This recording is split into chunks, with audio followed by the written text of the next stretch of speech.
Hi again then guys, and welcome to another installment of Rivals on Gran Turismo 6 in particular, and in this installment we're featuring a suggested rivalry, and it's a fairly obvious one to go for. It's between two very big, important, heavyweight contenders. Not heavyweight in terms of their actual weight, but in terms of the all-round package of performance which they both offer. In particular though, off-road, and this is one of the relatively few Rivals matches where we are going to take it off-road for the lap time comparisons, because it's only appropriate to do so in the case of these cars. Now, the vehicles in question are both Pikes Peak specials. We have of course featured Pikes Peak cars before in the Rivals series, but for this particular pick we're focusing on two Suzukis, in effect. One based on the Escudo, aka the Gran Vitara, and the other based on the SX4. One is the Monster Sport SX4, and the other is one of the most iconic cars of the entire Gran Turismo franchise, the Suzuki Escudo. So, as we always do, we'll first of all break down either car on its own, and then we'll compare the specs of the two to find out, at least for the fun of it, which one comes out on top for sheer numbers. First of all then we have the Suzuki Escudo. As I said, one of the most iconic cars of the entire Gran Turismo franchise. I would make the argument that the Escudo might even be the most iconic car of the entire Gran Turismo franchise. That one car, which has been featured in almost every Gran Turismo game, is always one of the fastest cars in the game, and is just instantly recognisable. There are some others as well. The Toyota GT1 is a very strong contender as well, the Nissan R390, and of course the Skyline itself. But the Escudo is one of those cars that even people who don't necessarily love the game will probably recognise. Now, this car has always been fast, no doubt about that. It's got 1100 horsepower on Gran Turismo 6, and it is funny how through each iteration of the game it's gradually got less and less powerful. But with that being said, it still isn't slow. You can get over 220 miles per hour out of it, the handling is very good, and it is still significantly lighter than the Monster Sport SX4 at only 795 kilos. That's very impressive for a car which isn't actually small.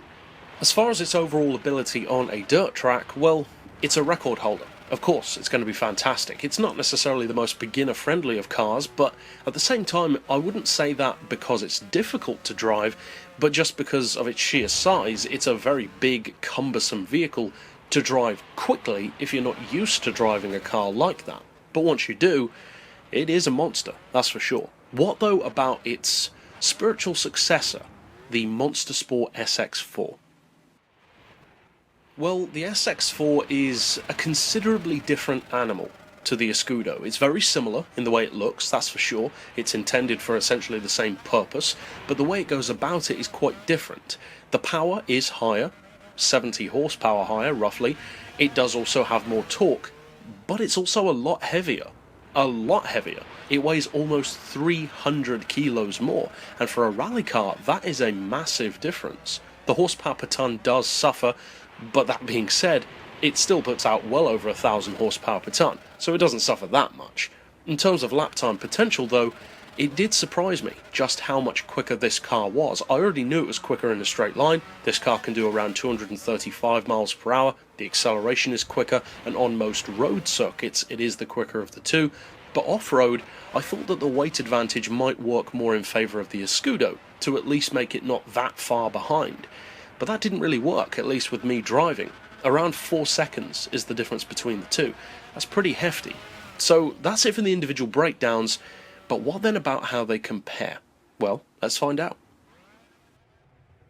First of all then, as always, we have the price, and for that the Escudo does still get the point, because it is 150 grand cheaper than the SX4. Both of them are reasonably expensive as far as rally cars go, but at the same time they're both still cheaper than the Lancia Stratos rally car, which is a ridiculously overpriced machine.